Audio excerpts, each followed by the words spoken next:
오늘 주신 말씀 갈라디아서 6장 6절에서 10절 말씀.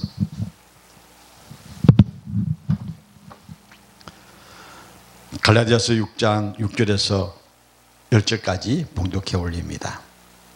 가르침을 받는 자는 말씀을 가르치는 자와 모든 좋은 것을 함께하라. 스스로 속이지 말라. 하나님은 만물이 여김을 받지 아니하시나니 사람이 무엇으로 심든지 그대로 거두리라. 자기의 육체를 위하여 심는 자는 육체로부터 썩어진 것을 거두고 성령을 위하여 심는 자는 성령으로부터 영생을 거두니라. 우리가 선을 행하되 낙심하지 말지니 피곤하지 아니하면 때가 이름에 거두리라. 그러므로 우리는 귀에 있는 대로 모든 이에게 착한 일을 하되 더욱 믿음의 가정들에게 할지니라. 아멘. 사람이 갖고 있는 품성들은 다 각각 다릅니다. 그래서 사람이 갖고 있는 품성을 한마디로 요약할 수는 없지만 그 품성을 두 가지로 정의를 내릴 수가 있습니다. 선을 행하는 요소와 악을 행하는 요소. 이게 사람이 가지고 있는 품성을 평가할 수 있는 요소입니다. 아무리 착한 자라 할지라도 악한 자가 될 수가 있고, 선한 자이라고 할지라도 악한 자가 될 수가 있는 것이 우리가 가지고 있는 성품이라고 할 수가 있습니다. 그래서 사람이 사람을 판단하지 말라라고 하시면서 회개하면 변할 수 있다 하는 것을 우리에게 오늘 주님께서 주신 말씀 속에 담겨져 있습니다. 우리는 늘 선한 요소를 가찰할 수 있도록 하는 환경이 필요하죠. 그래서 우리의 마음밭이 하나님의 말씀으로 가꿔져 있어야 합니다. 내 마음밭에 나쁜 씨를 뿌리는 사단이 침노하지 아니하도록 성령의 도우심을 날마다 기도해야 합니다. 우리는 나 스스로 할 수 없는 것이 얼마나 많은지 모릅니다. 그렇기 때문에 성령님께서 우리를 도와주시고 역사할 수 있도록 날마다 하나님 앞에 기도하는 우리가 되어져야 합니다. 순간적으로 내 욕심이 앞서면 사단도 그 마음에 악한 씨를 뿌릴 수 있는 게 사람입니다. 사단이 우리의 마음밭에 악한 씨를 뿌리지 아니하도록 우리가 기도로 무장해야 한다는 사실입니다. 내게 있는 선한 씨가 자랄 수 있도록 맑은 공기 같은 환경을 조성해야 합니다. 성령의 비가 내릴 수 있도록 준비하고 말씀의 씨를 열심히 심고 말씀대로 행동하는 신앙으로 우리를 가꾸어가는 훈련이 필요하다는 사실입니다. 오늘 우리에게 주신 말씀은 너희가 너희 속에 있는 선한 마음을 가꾸어라 그랬습니다. 열매를 얻기 위해서는 씨를 뿌려야 합니다. 아무리 좋은 씨라 할지라도 선반에 놓아두면 열매를 맺지 못합니다. 사람의 전행이 좋고 성품이 선할지라도 일하지 않으면 좋은 열매가 자랄 수가 없다는 사실입니다. 나에게 하나님의 고귀하신 은혜를 주셨습니다. 내게 사명을 주셨습니다. 내게 은혜를 주셨습니다. 여러분, 이것을 가꾸고 심고 열매가 맺힐 수 있도록 우리가 하나님 앞에 설 수 있는 훈련된 사람들이 되어져야 한다는 사실입니다. 작고하신 조영기 목사님이 신앙 간증을 할 때마다 이런 이야기를 꼭 합니다. 자기에게 참 좋은 친구가 하나가 있었습니다. 이 친구가 언양산골에 있는 자기를 미군 부대 하우스보이로 취직을 시켜주었습니다. 그래서 그 친구가 가는 곳마다 조영기 목사님이 가만히 살펴보니까 이 미군 부대에서 최고 있는 인기 있는 하우스보이였습니다. 이 친구 이름이 럭키라고 그 미군들이 불렀는데 쾌활하고 명랑하고 미군들에게 그렇게 사랑받는 하우스보이였습니다. 그 조영기 목사님이 나도 저렇게 좀 되고 싶어, 저렇게 하고 싶은데 이 친구의 심정을 따라갈 수가 없습니다. 그래서 조영기 목사님이 항상 그 친구를 경외하는 마음으로 늘 지켜보았습니다. 근데 이 친구는 하루 그 미군 부대에서 문제를 일으켰습니다. 그래서 해서는 안 될 일을 했기 때문에 이 친구가 그것에 그만두고 나갔습니다. 그래서 밖에 나가서 사업을 한다고 열심히 뛰어다녔다고 하더랍니다. 그래서 나중에 들리는 소문이 들으니까 신앙도 갖다 버리고 그냥 살더라고 이야기만 들었습니다. 근데 어느 날 이 친구가 자기를 찾아왔습니다. 그때는 이 순복음교회가 굉장히 부흥됐을 때였습니다. 다 찾아와서 자기에게 이런저런 이야기를 하면서 결국은 내가 지금 어떤 사업을 하려고 하는데 돈이 없으니까 돈을 좀 드리달라고 찾아왔더랍니다. 이 조영기 목사님 그 친구를 바라보면서 이 친구의 신앙이 왜 이렇게 되었을까? 미군 부대에서 신앙이 좋다고 그렇게 칭찬받고 모든 사람이 인정했던 그 친구가 이 믿음이 왜 이렇게 되었을까 하는 생각을 했습니다. 그래서 이 친구를 위해서 돈을 빌려주지 않았다고 합니다만 저는 그게 옳은지 나쁜지 잘 모르겠어요. 그런데 그 목사님이 이제 그를 하면서 신앙이 참 좋았던 친구가 이렇게 타락한 모습으로 변화되는 것을 볼 때에 자기가 처음에 그 친구를 봤을 때에 참 신앙이 좋고 능력이 있고 참 좋았던 그 친구를 떠올려 보았다는 겁니다. 그때 조영기 목사님이 깨달음이 왔었습니다. 신앙은 끝까지 가는 거다. 끝까지 가는 거다. 변하지 않는 것이다. 하는 것을 자기가 느꼈노라고 간증을 하는 이야기를 들은 적이 있습니다. 자, 여러분, 씨를 뿌리면 이 마음밭에 뿌리면 열매가 맺혀집니다. 뿌려야 싹이 나고 줄기가 생기고 잎이 되고 꽃이 되어 열매를 맺게 되어지는 것이죠. 여러분, 우리는 꽃을 보면 참 예쁘다고 합니다. 우리의 신앙의 꽃 어떤 걸까요? 여러분의 신앙의 꽃이 어떤 건지 저는 모르겠습니다만 여러분의 신앙의 꽃이 활짝 피어나기를 주의 이름으로 축원합니다. 좋은 열매가 맺히기까지 좋은 씨를 심어야 합니다. 겉이 아무리 훌륭해도 속이 벌레 먹으면 못 쓰는 겁니다.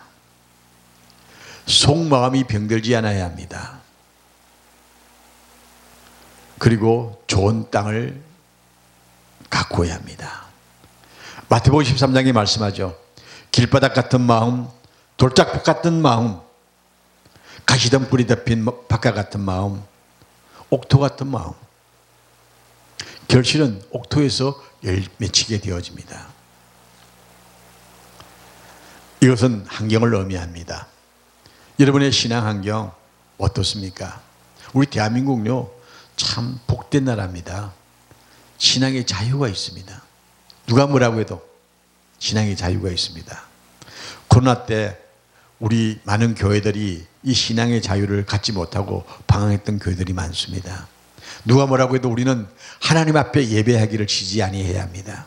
그런데 많은 교회들이 정부 방침에 의해서 신앙의 자유를 잃어버릴 모습들을 가지고 있었습니다만 이제 지나갔습니다만 두 번 다시 그러한 일들이 생기지 아니하도록 우리 기도해야 합니다.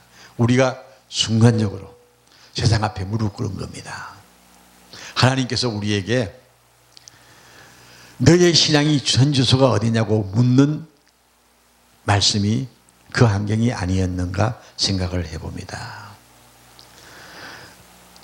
마음이 여린 사람들 친구가 참 중요합니다. 마음이 강한 사람은요 혼자서 결정을 합니다만 마음이 여린 사람은 주변 환경에 영향을 받게 되어집니다. 환경에 오염되기 쉬운 마음은 스스로 다짐하고 다스려야 합니다. 여러분 좋은 열매를 맺기 위해서는요 씨앗이 좋고 땅이 흔들지라도 심을 때에 심는 겁니다. 심지 않을 때에 심으면 안 되는 것이죠. 때를 놓치지 말라는 말씀입니다. 하나의 미랄이 땅에 떨어져 30배, 60배, 100배의 열매를 맺게 되어질 때에 그것은 어떤 땅입니까?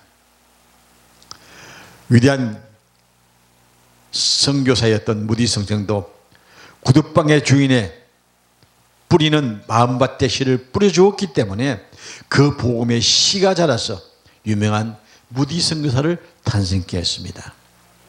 인내와 소망, 선한 생활과 봉사라는 좋은 씨를 우리가 심을 때에 좋은 열매가 맺혀지게 되어집니다. 우리 세계로 열린 선교방송 세계를 향해서 좋은 씨를 많이 뿌릴 수 있는 방송이 되기를 주의 이름으로 축원합니다. 뿌릴 때에 지금은 힘들고 어려워도 좋은 열매를 거둘 수 있을 줄로 믿습니다. 낙심 말고 심어야 합니다. 구절의 말씀을 보면 선을 행할 때 낙심할 환경이 만날 때가 있다는 것을 우리에게 말씀하고 있습니다. 믿음으로 말씀의 인도함을 받는 생활, 복음의 씨앗은 심어서 열매 맺는 생활을 행해야 하는데 낙심되어서 마음이 약해지고 맥이 풀린 상태에 마음이 되어질 때 악은 침노합니다. 내가 약하고 나약해질 때에 악은 끊임없이 우리를 넘어뜨리기 위해서 달려든다는 사실입니다. 디모데후서 3장 14절에 말씀합니다. 형제들아 너희는 선을 행하다가 낙심하지 말지라 했습니다. 우리는 선한 씨를 뿌리는 위대한 하나님의 사람들입니다. 이 위대함을 잊지 마셔야 할 줄로 믿습니다.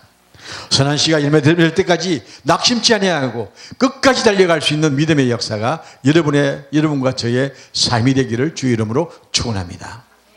나를 오해하고 헛듣고 비방해도 나를 알아주지 않는다 할지라도 낙심하지 아니하고 선한 일에 설 수 있는 사람이 되어지는 믿음의 역사. 하나님이 살아계신가 의심하고 무너지는 마음, 이 마음이 생길 때에 오늘 말씀을 붙잡고 하나님은 살아계시고 우리가 하는 일 하나도 빼지 아니하시고 돌보시고 주관하시고 우리를 지켜주신다는 이 믿음이 우리들의 마음속에 굳굳하게 새겨져야 할 줄로 믿습니다.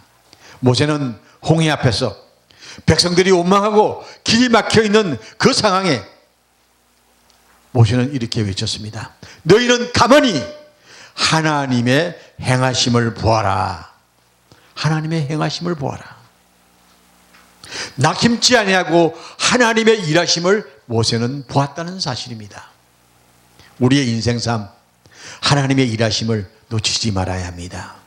하나님은 오늘도 우리를 통하여 일하시기를 원하십니다.